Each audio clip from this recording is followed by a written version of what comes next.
ვიყიდი თუ არა მე.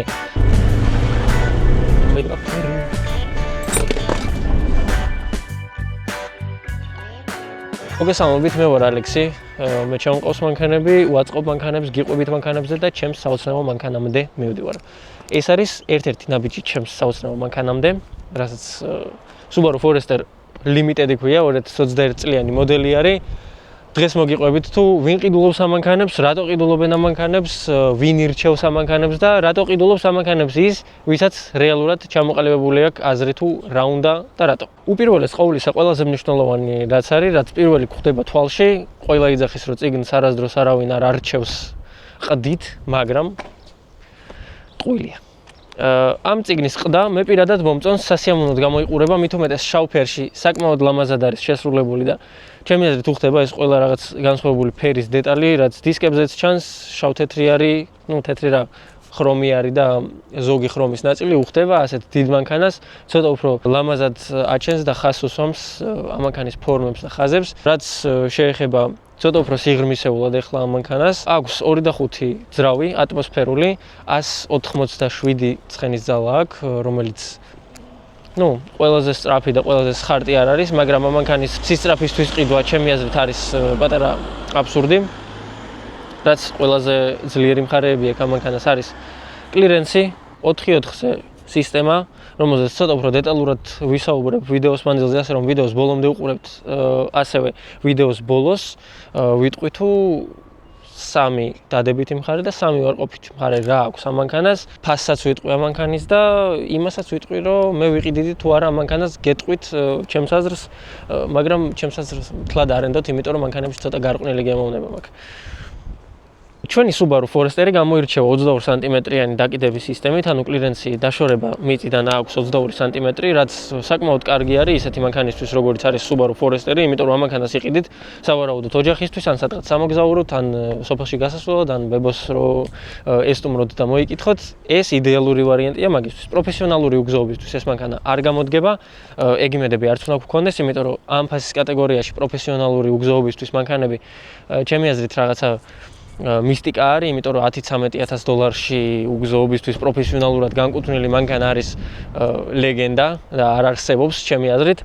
რაც შეეხება ჩვენ Subaru Forester-ს, ჩვეულებრივ მიგიყვანთ ისეთ ტურისტულ ადგილებში, რომლებითაც მდიდარი არის ჩვენი საქართველო და თქვენთანაც გეცოდინებათ, ულამაზესი ადგილებით არის გამორჩეული ჩვენი ქვეყანა და ეს მანქანა ჩემი აზრით 10-დან 8-მდე მაინც მიგიყვანთ ის ორი დავტოვოთ ისე. რაც შეეხება ჩვენ Subaru Forester-ს, კიდევ უგზოობას, რადგან მივადექი და უგზოობაზე ვსაუბრობ, არის X-Mode, რომელიც ამ მანქანას აქვს 2 ვერსიანი, ანუ ზოგს აქვს ერთიანი და ამას აქვს ორიანი. რაც შეეხება ჩვენს X-Mode-ს, მარცხნივ როდესაც ვწევთ არის ტალახი და თოვლი, აქ კიდე ტალახიანი თოვლი და ტალახი. მოკლედ გადათარგმნეთ და მიხვდებით.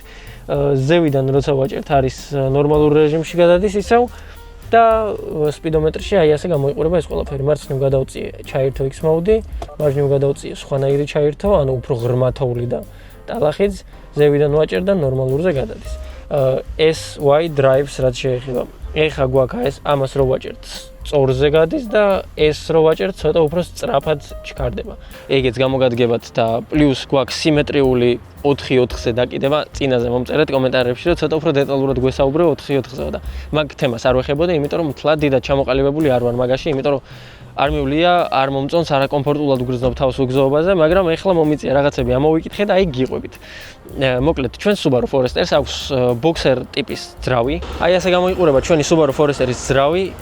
ასევე იყო ნახსენები ის, რომ საკმაოდ დაბლა არის, ანუ სიმძიმე, წონის ცენტრი აქვს საკმაოდ დაბლა ამ მანქანას, რაც კიდევ უფრო დაბალანსებულს ხდის ამ მანქანის ტარებას და შესახვევების არ ეშინია, მოკლედ, როგორც ბევრი ჯიპი ტრიალდება ხოლმე, ანუ მაღალი დაკიდების მანქანა ტრიალდება ხოლმე, ეს ნაკლებად ტრიალდება. რომ მოგინდეთ, გადაატრიალებთ, მაგრამ ნაკლებად შესაძლებელია ეგ ამბავი. და რაც შეეხება ჩვენი 4/4-ზე დაკიდების სისტემას. რადგან აქ არის boxer-ის ტიპის ძრავი, შესაბამისად კოლოფი აყენია უკან, ან ძრავის უკან. აქ გვაქვს სულ სტაბილურად ჩართული 4/4-ზე, 60% არის წინა ღერძზე და 40 უკანაზე, მაგრამ აქ ეს მანქანა ავტომატურად აღიქვავს იმ მომენტს, როდესაც საჭირო არის, რომ უკან გადავიდეს ძალა და ძრავის ძალას იყენებს სწორად. ანუ შესაბამისად თუ ხვდება, რომ ცოტათი ბუქსაობს წინა ბორბლები, უკანაზე გადააქვს უმეტესი ძალა და შესაბამისად გამოდიხართ ესეთ სიტუაციიდან, სადაც შეიძლება გაიჭედოთ. ეხლა მთლად ტალახში თუ შეხვედით ვერ გამოგიყვანთ, ეგ აბსურდულია, მაგრამ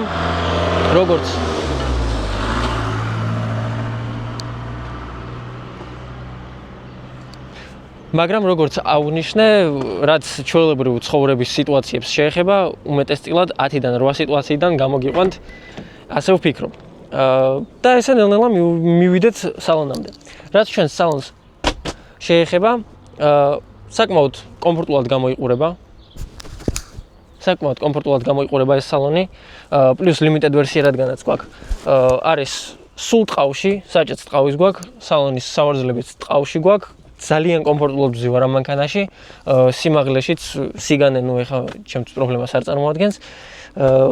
ჩვეულებრივ, ნორმალურად ეხა ამ მანქანაში ჩავჯდებოდი და უპრობლემოდ ვიმოგზაურებდი საკმაოდ გრძელ გზაზე სულ საჭესთან რომც არ ვიჯდე.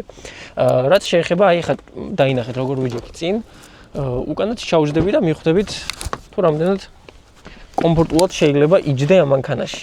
აქ ვზივარ სწორად მაქვს მუხლები, ბევრ ვიდეოში ვახსენე უკვე რომ ესე იშვიათად ზის ხოლმე ვინმე, ვიღაც არ ვიცი, ვისაც მოგწონთ ესე სწორად ჯდომა, ეგეც არ წარმოადგენს პრობლემას აქ. იმიტომ რომ წინ დაინახეთ რამხელა სივრცე მქონდა, აქაც მრჩება სივრცე მუხლებისთვის, მაგრამ ჩვეულებრივ ესე რო დავждე, საკმაოდ კომფორტული იქნება. პლუს რადგანაც უკან ვარ და ჩვენს მოგზაურობაზეა საუბარი, აქ გვაქვს ესეთი ჯიბეები, ერთი პატარა, ერთი ცოტა მოზრდილი და ერთი კიდევ უფრო დიდი. ბევრი მანქანა გადავიღე უკვე და ასეთი რაღაცა იშვიათად ხდება ხოლმე მანქანებში, რაც ყოველთვის სასიამოვნოა. ასევე Ford Bronco-ს ჰქონდა, აი გვერდზე ტელეფონისთვის ან რაღაც power bank-ებისთვის ძალიან კომფორტული რაღაცა. მომწონს ეგეთი პატარ-პატარა ფიშკები მანქანებში. ჩემი აზრით უნდა კონდეს ესეთი განსხვავებული რაღაცები, რომ საბოლოო ჯამში ეგ პატარ-პატარა დეტალები ქმნის ისეთ წარმოდგენას, რომ მანქანა ან მოგწონს, ან არა. ეს პატარა რაღაცა მომწონს. აქ რაც შეეხება ჩვენს სალონს და ასე შემდეგ, მარტო სავარძლებზე არ ვისაუბრებ. გადავიდეთ ცოტათი გვერდზე, აქ გვაქვს დამტენი. აი ასე გამოიყურება. ეს ცოტათი არ მომეწონა, იმიტომ რომ რაღაცნაირი არის და სავარაუდოდ მალე მოძვრება, თუ ხშირად გამოიყენებთ.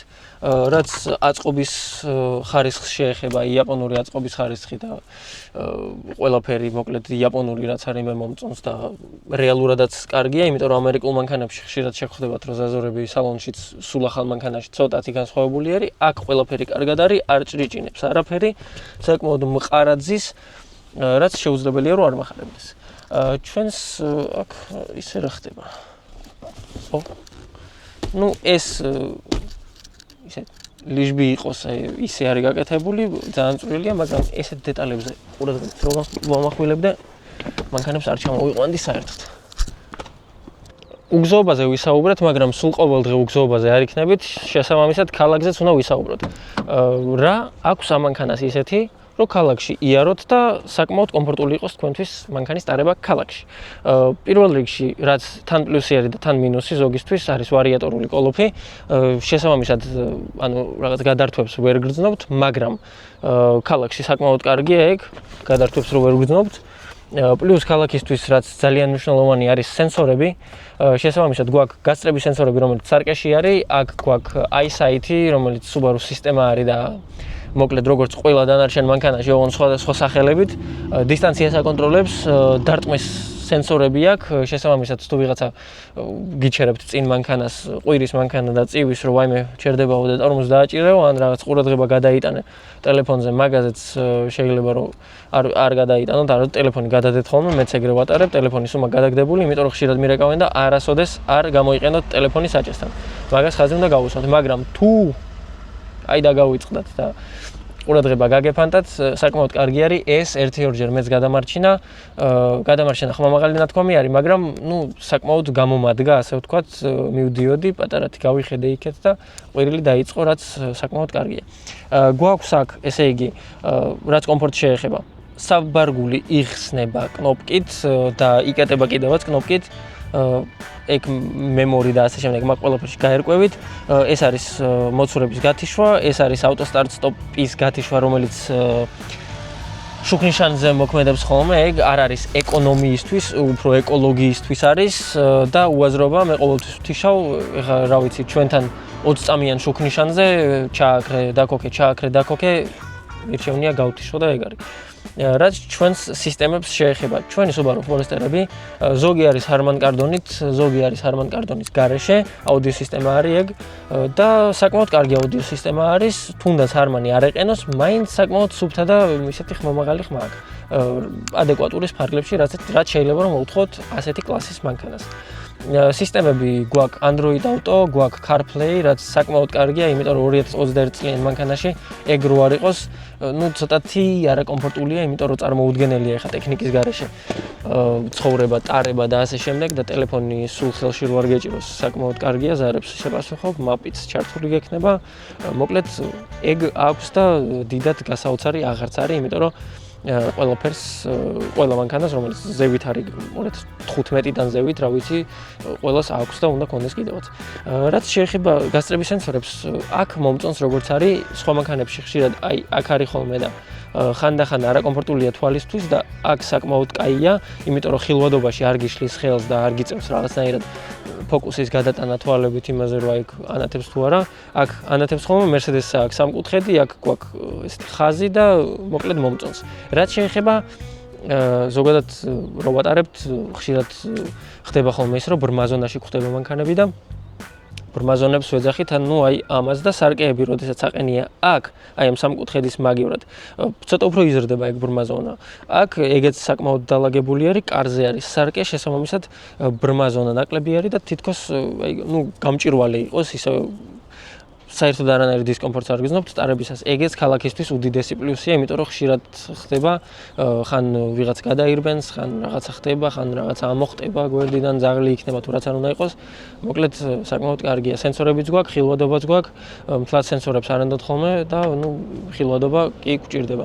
ისევ ძრავს უნდა დაუბრუნდე, 182 ცხენის ძალა გვაქვს, წვას რაც შეეხება ტრასაზე წერია 7 ლიტრი, დავთვალოთ 8 და ქალაქში წერია 9, მაგრამ მე მაგის არ მჯერა და 10-დან 12-მდე გავთვალოთ, იმიტომ რომ გააჩნია როგორ ატარებთ, გააჩნია როგორ საფარზე დადიხართ, გააჩნია როგორი საბურავები გიყენიათ და ასე შემდეგ ძალიან ბევრი გარემოება აქვს. მაგ ყველაფერს შესაბამისად 10-დან 12-მდე ამ ხელა მანქანაზე ჩემი აზრით საკმაოდ ნორმალური და ადეკვატური წვა არის. როგორც შეგპირდით, 3 კი და 3 არა ჩვენ Subaru Forester Limited-ს.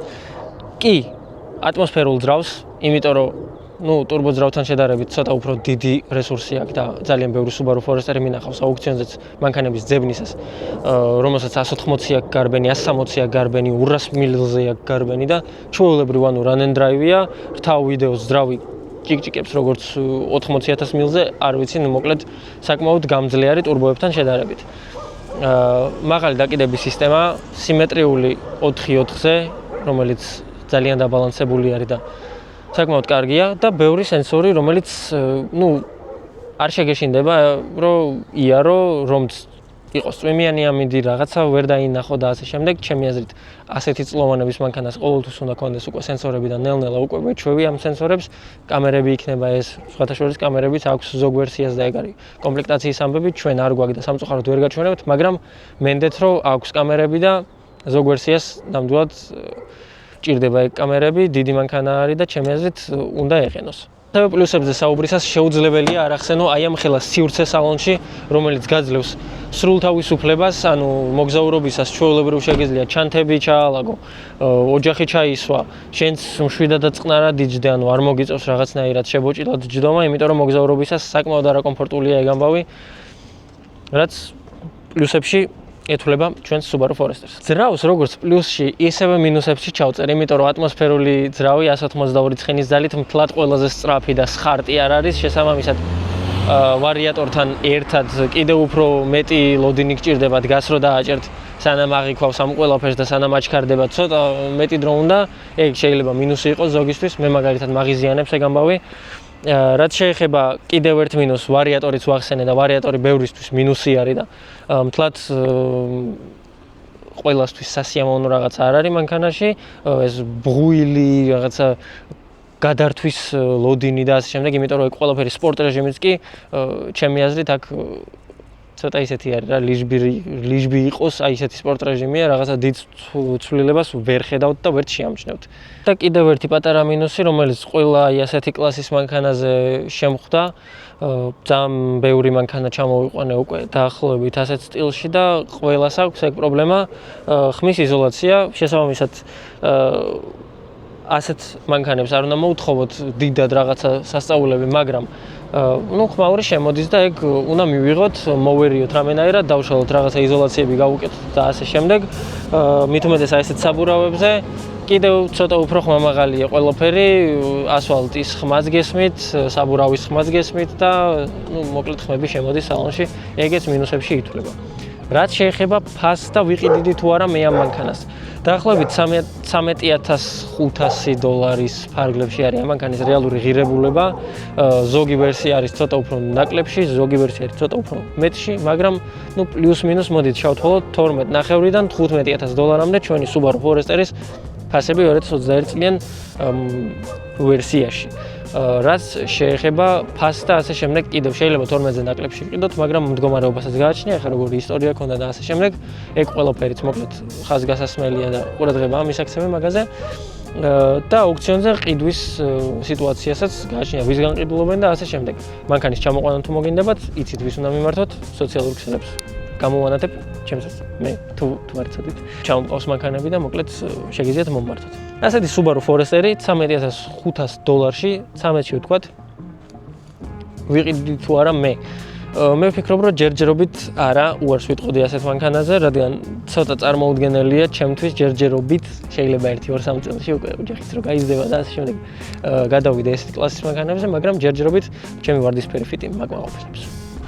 მოკლედ მეტი ამ მანქანაზე ვერღარაფერს ვერ გეტყვით ახალს. რაც შეუძლი, როგორც შეუძლი გაჩვენეთ, ძალიან დიდი მადლობა ამ ვიდეოს რო უყურეთ, გამოიწოდეთ არხი, დალაიქეთ ვიდეო და დაელოდეთ კიდე მომდევნო პროექტებს. მე კიდე წავედი ვიგაზაო.